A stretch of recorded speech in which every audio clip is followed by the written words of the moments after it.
going to give you an exercise in today's episode, and it's a simple one. Like many of the exercises that I've given you recently, it is about your time, how you spend your time. I want you, for the next 3 days, to schedule your whole day. Now, you can open up the categories as broadly as you want to, but schedule your day. Now, I don't mean schedule your meetings. I mean that everything that you intend to do, and I want to focus on that word intend, everything you intend to do, you put it on your calendar. And at the end of each of those 3 days, set a reminder, set some kind of alarm, and look back. Look back at your calendar and determine how well did you actually stick to what you intended to do. Here's the amazing thing that you'll probably find. Our intentions don't always match up with our actions. We're going to talk about a way to address this in today's episode. But first, let's talk about today's sponsor.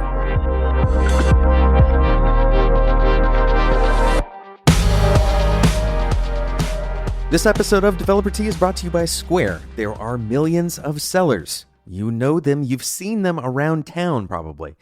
Millions of those people are across the globe using Square, those little white boxes that you probably have bought your stuff from, to run every aspect of their business. Many are looking for customized solutions that are deeply connected and easy to use for their businesses, and this is where you as a developer can come in. You can grow your own business by extending or integrating with Square using free APIs and SDKs to build tools for those sellers. Learn more by going to developertea.com/square. That's developertea.com/square. Thanks again to Square for sponsoring today's episode of Developer Tea.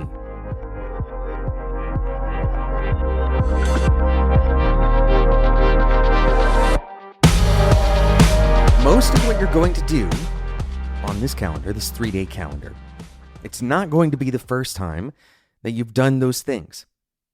It probably won't be the last time either.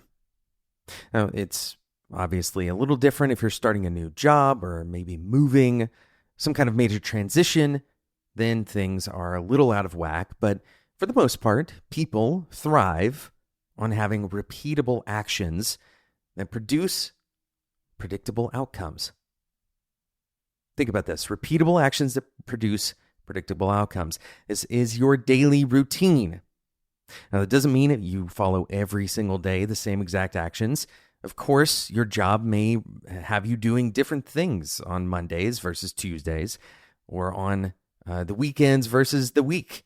You may have completely different activities, but for the most part, we as humans are not doing something completely fundamentally novel on a daily basis. We are redoing whatever process that we've done before.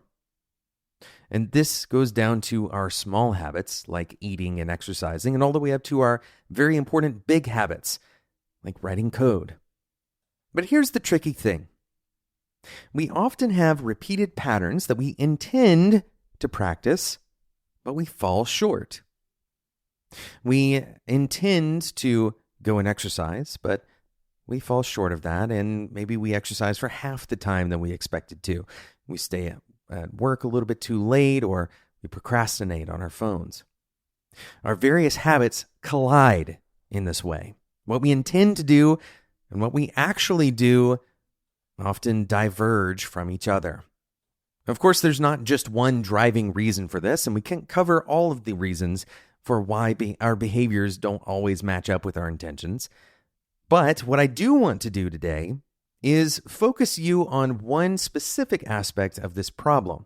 For all of the repetition that we go through in our lives, the kinds of processes that we repeat over and over, these little investments that we make into our lives, which is investment of time, we very rarely think about how we are doing these things. Yes, we make our lunch, but what process are we following to make our lunch? That's a small one, but turns out to have major consequences. If the process is underserved, then we might fall to our worst habits. Making lunch is not actually a process that you put on your calendar in those first 3 days that we did this exercise. In fact, making lunch was the outcome. Look at those calendar invites and ask yourself which of these have repeatable and sustainable processes that I know exactly how to execute on. Very often, we, in our heads, implicitly convert these different processes that we partake in. For example, make lunch turns into figure out a way to eat lunch.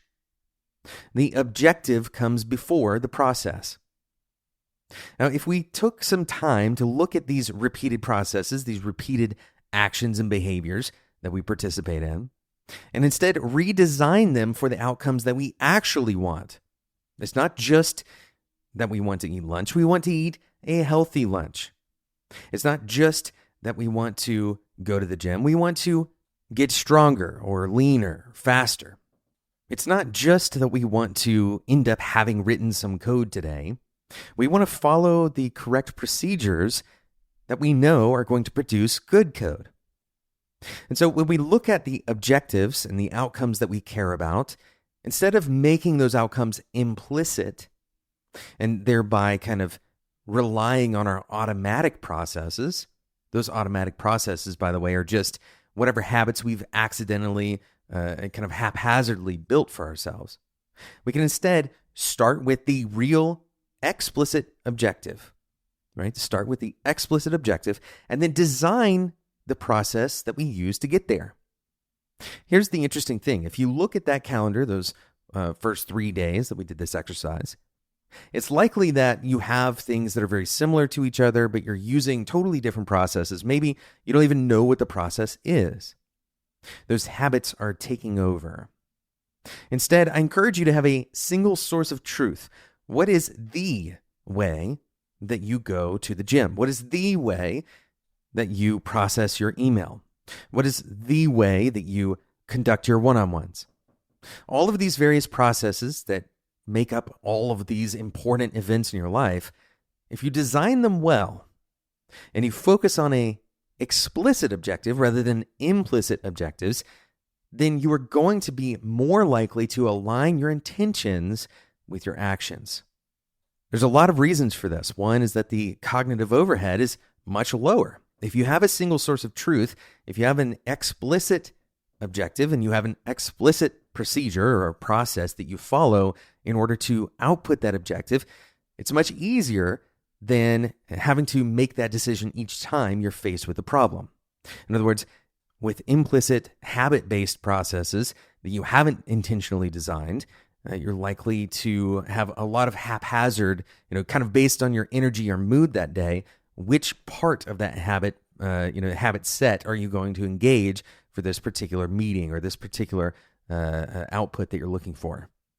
So we talked about doing similar exercises to this where you identify different types of activities that you're participating in. And this can take advantage of that earlier work if you've already done it. But the goal here is to identify things that you're doing enough times to warrant a designed process and to build that process around your explicit intended outcomes.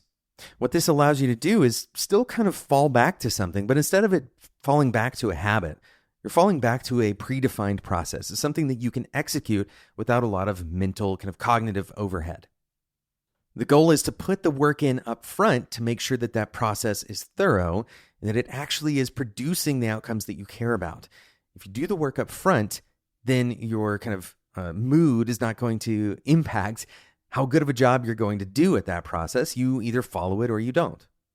I'd encourage you to start thinking about the various things that you do on a repetitive basis and imagine, what would it look like if I were to design this well? If I had a repeatable way of doing this rather than an ad hoc way, if instead of throwing lunch together at the last minute, maybe I start planning my meals in advance. This kind of thinking is going to produce better and more consistent outcomes. And once again, it's going to align better with your intentions.